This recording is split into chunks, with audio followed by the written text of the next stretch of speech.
أنا كاتب قصيدة كده وعايز أسمعها لكم ويا ريت تسمعوا كويس.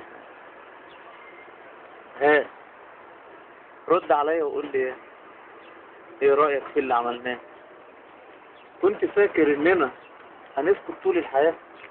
لأ يا وألف لا، ده أنت فكرك ضاع وتاه، وافتكرت عشان سكتنا كل اللي عملته هننساه.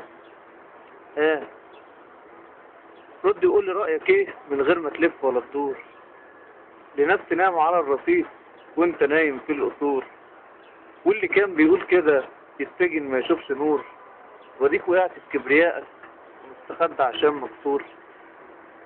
ها، نسيبنا منه بقى شوية ونتكلم مع بعضينا، بدل ما نضيع في وقت لازم نعمل اللي علينا. ما احنا بقالنا سنين نايمين ودينا فوقنا خلاص وصحينا، واي حق لينا هيضيع مش هيرجع غير بايدينا. ها، طب ايه رأيكم نتكلم حبة ونفكر بقى في التغيير؟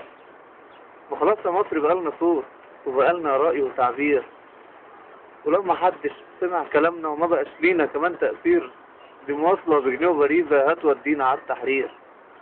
ها،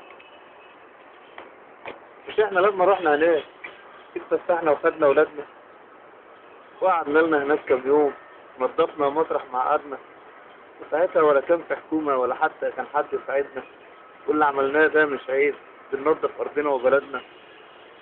ها، طب أقول لك أنت كلمة ليك ويا تبقى فاهم أو حتى حافظ، بلدنا دي ربك حاميها وهو طبعا خير حافظ.